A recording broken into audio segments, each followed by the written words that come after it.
Before this हमने formal letter writing कैसे करते हैं, उसका मार्क्स का डिस्ट्रीब्यूशन कैसे होता है और स्टेप बाय स्टेप हमको कैसे राइटिंग करनी है, ये हमने एक क्वेश्चन और एक एग्जाम्पल सॉल्व करके लिख लिया था। आफ्टर दैट हम आज के इस वीडियो में और एक सैम्पल प्रैक्टिस करेंगे। रिमेंबर, जितनी प्रैक्टिस हम करेंगे उतना ही हमारा राइटिंग स्किल डेवलप होता है। सो आज के इस वीडियो में हम प्रैक्टिस करेंगे एक example, that is a board question. और आपको स्क्रीन पर वो दिख रहा है, देखो। सपोज यू आर रमेश और पल्लवी चौहान फ्रॉम साई सदन, Renapur. Read the advertisement given below and attempt any one of the letters given below. तो आपको पता है कि आपको एग्जाम में 2 सवाल पूछे जाते हैं, आइदर फॉर्मल लेटर लिखना है या फिर इनफॉर्मल। तो यहाँ पर जैसे कि आपको पता है 9th और 10th में हमेशा इन्फॉर्मेशन प्रोवाइड की जाती है, इस क्वेश्चन में भी वैसे ही है। You can see here what is the advertisement. इश्तिहार क्या है? Tree plantation drive, an initiative taken by Nagar Panchayat Renapur. Let's plant on 15th July 2020 at government schools, colleges, hospitals, streets and Nagar Panchayat.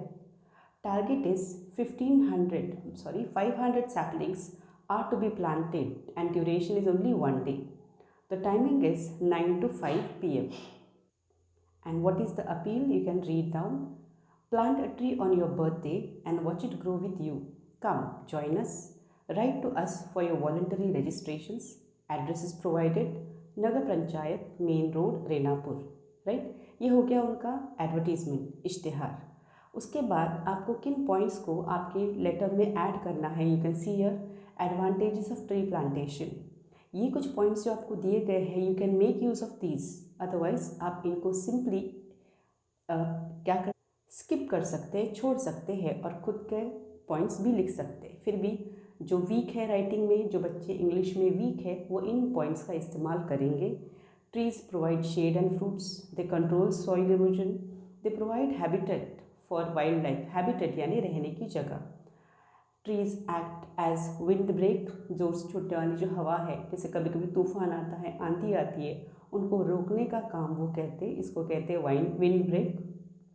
And trees breathe in carbon dioxide and give out oxygen. हमको सभी को पता है कि वो carbon dioxide अंदर लेते हैं, इनहेल करते हैं और उसके बदले में ऑक्सीजन छोड़ते हैं, जो हमारे इंसानों की बहुत इम्पॉर्टेंट ऐसी ज़रूरत है।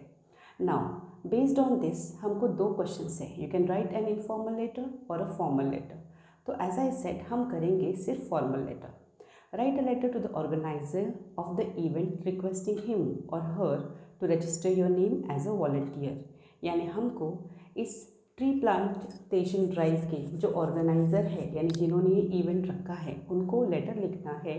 किस मुद्दे पर, क्या वजह है, सब्जेक्ट क्या है? To register your name as a volunteer. ये क्यों इम्पॉर्टेंट है? क्योंकि ये हमारा सब्जेक्ट होने वाला है फॉर्मल लेटर का। And also enquire about the following things. तो ये जो नीचे पॉइंट्स आपको दिए गए हैं, ये पॉइंट्स हम हमारे फॉर्मल लेटर में ऐड करेंगे। सो बेस्ड ऑन दिस हम अपना लेटर अभी शुरू करते हैं। Before that again I request, एक बार वापस हम ये जो दिया गया इश्तिहार है उसको गो थ्रू करेंगे, सही से 1 से 2 मरतबा पढ़ेंगे, ताकि हमको समझ में आए कि फॉर्मल लेटर में हमको किन किन मुद्दों को इंक्लूड करना है। जैसे आपको पता है, यार यू कैन सी हमारा लेटर स्टार्ट होता है सेंडर्स नेम एंड एड्रेस, यानी लिखने वाले का नाम और उसका पता। तो यहाँ पर लिखने वाले हम हैं, लेकिन हमारा नाम दिया गया है आइदर यू आर रमेश और पल्लवी चौहान, और आपका एड्रेस भी आगे दिया गया है साई सदन, रेनापुर। राइट, फिर उसके नीचे हम आज की डेट लिखते हैं। तो आपकी जो डेट है वो यहाँ पर हम ध्यान देंगे, वो हम कोई भी डेट ले सकते हैं या फिर जो इससे रिलेटेड डेट है। यू कैन सी इश्तिहार में एक डेट दी गई है, तो हम ये डेट अभी ले सकते हैं। रिमेंबर, ये क्वेश्चन आपका 2020 का है, इसके लिए यहाँ पर 2020 तारीख दी गई है। सो हियर हमारा जो sender's name address and date है, जो एक हाफ मार्क का मुद्दा है, वो आपको आसानी से अवेलेबल हो गया। उसके नीचे हम करते हैं रिसीवर, यानी खत जिसको लिखा जाता है उसका ओहदा या फिर उसका नाम दिया है तो, और उसका एड्रेस। So here you can see हम लेटर किसको लिख रहे हैं, you can see here, write a letter to the organiser. तो यहाँ पर हमारा रिसीवर कौन है, ऑर्गेनाइजर। और ये ऑर्गेनाइजर कौन है, the organiser of tree plantation drive. और उनका पता अगर ध्यान से देखेंगे तो यहाँ पर दिया है, देखो address Nagar panchayat, main road, Renapur. Getting it. इस तरीके से हमको हमारा 1 मार्क आसानी से मिलता है। उसके बाद हमको दिया गया है सब्जेक्ट। नाउ सब्जेक्ट क्या है, मैंने अभी आपको सवाल पढ़ते पढ़ते बताया था। You can see here to register your name as a volunteer. हम अगर इंग्लिश में कमज़ोर है तो हमको दिए गए सवालों के लाइंस का ही इस्तेमाल करना है और हमारे खुद के सेंटेंसेस बनाने हैं। But if you can frame your own sentences, अगर हम हमारे खुद के सेंटेंसेस या फ्रेजेस बनाते हैं तो वेरी गुड। बट अगर नहीं जमता है तो एज आई सेड, हमको दिए गए पॉइंट्स का इस्तेमाल करते हुए ही खुद सेंटेंसेस बनाना है, राइट। और इसके बाद आता है सैल्यूटेशन, जैसे कि रिस्पेक्टेड सर, मैडम, जो भी है। तो यहाँ पर मैं आपको खत बताती हूँ। Now see, if you see carefully, you can सी, मैंने अभी आपको बताया था वैसे। यहाँ पर है आपका receive sender's name Pallavi Chauhan, फिर है उनका एड्रेस नीचे। ना यहाँ पर ध्यान दो, रेनापुर है, रेनापुर के नीचे तालुका और डिस्ट्रिक्ट नहीं दिया गया है। So it is not compulsory कि आप अपने दिल से लाइक कोई भी दूसरा तालुका या डिस्ट्रिक्ट लिख सकते। जैसे यहाँ पर मैंने तालुका चिपलून और डिस्ट्रिक्ट रत्नागिरी दिया हुआ है। So it is not compulsory कि रेनापुर जिस एरिया से बिलोंग करता है कि आपको वही सही एड्रेस आना चाहिए। शायद कुछ बच्चों को पता भी नहीं होगा कि रेनापुर ये जगह कहाँ पर है। सो डजंट मेक एनी डिफरेंस, इससे कोई फ़र्क नहीं पड़ता। यहाँ पर हमको फेक यानी एक इमेजिनरी, एक खुद का बनाया हुआ फेक एड्रेस लिखना होता है। That doesn't make any difference कि अगर वो सच है या झूठ है। रिमेंबर, तो यहाँ पर आपको इस पॉइंट के पूरी तरह से मिलते हैं आधा मार्क। देन उसी के नीचे आपको सेकंड है, जो मैंने अभी आपको पढ़कर बताया, to the organiser tree plantation drive, Nagar Panchayat Renapur, district Ratnagiri. Clear, यहाँ पर आपके आधा आधा यानी 1 मार्क हो गया। एंड देन उसी के नीचे आपको मैंने सवाल में पढ़ के बताया था सब्जेक्ट क्या है।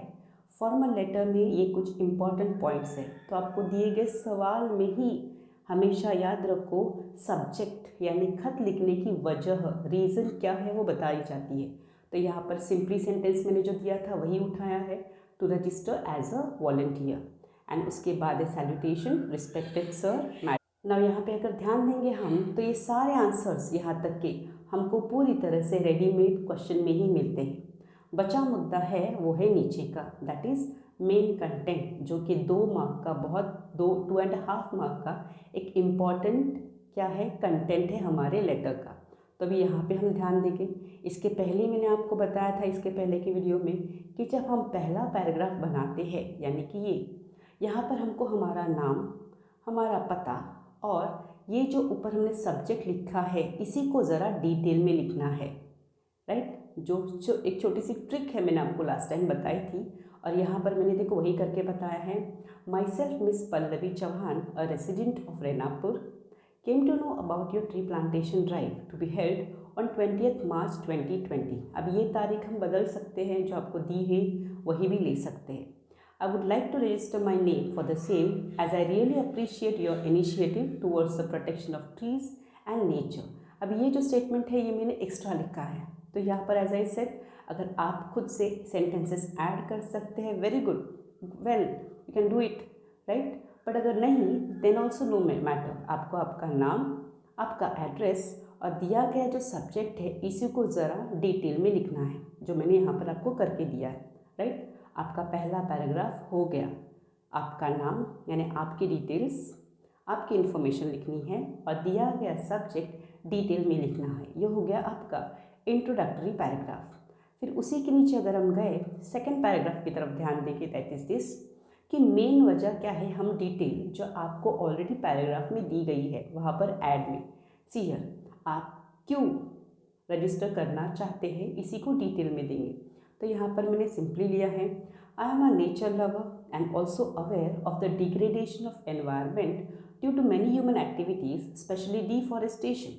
यानी मैं एक नेचर लवर हूँ, लेकिन मुझे पता है कि इंसानी हरकतों की वजह से स्पेशली जैसे कि जो पेड़ों की कटाई होती है, इसकी वजह से क्या होता है, एनवायरनमेंट का जो ग्रेड है यानी उसके जो इसका जो लेवल है वो बहुत ख़राब होते जा रहा है. So thus I want to show my keen interest for nature by participating in your tribe. और इसके लिए मैं खुद, मेरी दिलचस्पी है कि मैं नेचर को प्रोटेक्ट करूं, और इसलिए मैं आपके इस ड्राइव में क्या करना चाहती हूँ, हिस्सा लेना चाहती हूँ. यू कैन सी हियर, यही हमारा क्या है, मेन सब्जेक्ट है, right, to register your name. Then it's a great work to plant 500 saplings a day. It would definitely guide all people in society and teach them a lot about social awareness towards nature. Right? इस तरीके से हमने वही मुद्दा detail में लिखा दिए गए पॉइंट्स के हिसाब से. और आखिर में लास्ट जो कंक्लूडिंग पैराग्राफ है आप देख सकते हैं, therefore I request you to kindly enroll my name for the same and help me have a little share of this good deed. यानी आपने जो बहुत एक अच्छा नेक काम शुरू करने का तय किया है, उसमें मैं भी हिस्सा लेना चाहती हूँ, छोटा सा शेयर मेरा होना चाहिए उसमें, इसलिए आप मेरा नाम उसमें क्या कर दीजिए, ऐड कर दीजिए. नाउ यहाँ पर ध्यान देंगे कि पूरे लेटर में हमको ये बताया गया था शेयर लास्ट में कि आप इन नीचे दिए गए मुद्दों का भी इस्तेमाल कर सकते हैं. तो अगर आपको इस्तेमाल करना है यू कैन, अगर नहीं तो जैसे मैंने अभी आपको बताया वैसे यहाँ से यहाँ तक सिंपल लेटर लिख सकते हैं, जैसे कि मैंने आपको यहाँ पर करके बताया, राइट, यहाँ पे कंक्लूडिंग पैराग्राफ तक, या फिर इसमें थोड़ा और एडिशन कर सकते हैं, जैसे कि यू कैन सी हियर, यहाँ पर मैंने थोड़े से मुद्दे और ऐड किए हैं जो हमको वहाँ पर पैराग्राफ में बताए गए थे कि आप इनको अपने लेटर में ऐड करें अगर आप चाहिए तो. जैसे कि देखो, I also want to know about the types of trees which will be planted, where the snacks will be provided and also if certificate of participation will be allotted. यानी दिए गए आखिरी जो 3-4 पॉइंट्स थे उनको हम शॉर्ट में पूछेंगे. और लास्ट में as usual, please help me with these details and I request you again to kindly enrol my name for the same and help me have a little share of this good deed. Right, इस तरीके से you can सी हमारा इतना अच्छा letter पूरी तरह से complete हो गया. And you can see at the last, at the end, what is it? This is your closing of the letter, that is thanking in anticipation. हम क्यों इनको थैंक कर रहे हैं? क्योंकि हम एक्सपेक्ट करते हो कि हमारा नाम वो एनरोल करेंगे, लिस्ट में डालेंगे. और एंड कैसे करते हम? Yours sincerely Pallavi Chauhan. Right, if you want आप नीचे आपको आपका जो पता है दैट इज़ रेनापुर, ये भी शॉर्ट में लिख सकते हैं. ओके, बट नॉट नीडेड, क्योंकि यहाँ पर ऑलरेडी क्या कर दिया गया है, यहाँ पर ऑलरेडी आपका एड्रेस ऊपर आ चुका है. So we don't need to write that. Is it clear? Now why I force you, मैं बच्चों को या स्टूडेंट्स को फॉर्मल लेटर अटेम्प्ट करने के लिए क्यों कहती हूँ? बिकॉज यहाँ पे याद रखो, जो आपका सेंडर्स नेम एड्रेस रहता है, रिसीवर्स नेम एड्रेस रहता है, सब्जेक्ट एंड सैल्यूटेशन, ये पॉइंट और ये जो क्लोजिंग ऑफ द लेटर है, ये पॉइंट्स ऐसे हैं कि जो हमको रेडीमेड हमारे सवाल में ही मिलते हैं. उसके बाद जो पहला पैराग्राफ है इंट्रोडक्शन, ये भी हम खुद लिख सकते हैं. बचा सवाल सेकेंड एंड लास्ट पैराग्राफ का. यहाँ पर ज़्यादातर बच्चे ही गलतियाँ करते हैं बिकॉज वर्नाक्युलर मीडियम के जो बच्चे रहते हैं, मराठी, हिंदी या उर्दू मीडियम के बच्चे, उनको खुद के सेंटेंसेस फ्रेम करने में बहुत तकलीफ़ होती है. तो अगर ध्यान से देखेंगे तो सिर्फ आपके मार्क्स की प्रॉब्लम कहाँ पर होती है? इन 2 पैराग्राफ्स में. वेयर एज आप ये सारी बातें अगर लिखते हैं, that is sender's name address, receiver's name address, subject, salutation, first paragraph and closing of the letter, तो यहाँ पर आप ये बातें भी अगर सही से लिखती हैं तो आसानी से आपको इसमें 50% दैट इज़ 5 में से 2.5 मार्क आसानी से मिलता है. Isn't it easy? यानी अगर आप ये प्रैक्टिस करेंगे कि कौन सा आंसर कहाँ पे लिखना है, किसका नाम कहाँ पर आएगा, सिंपली आपको 2.5 मार्क आउट ऑफ 5 मिलते हैं. राइट, एंड अगर आप गौर से ये लिखेंगे, थर्ड और सेकेंड पैराग्राफ 2-2 लाइन भी लिख पाए तो भी याद रखिए आपको आपका जो आंसर है उसको कंसिडर किया जाता है और आपको उसके हिसाब से आंसर्स मिलते हैं. ओके, सो आई होप ये वीडियो आपको यूज़फुल होगा. You will practise this and और एक चेत एग्जाम्पल हम इसके आगे प्रैक्टिस करेंगे and then we will go to formal writing also. Thank you very much.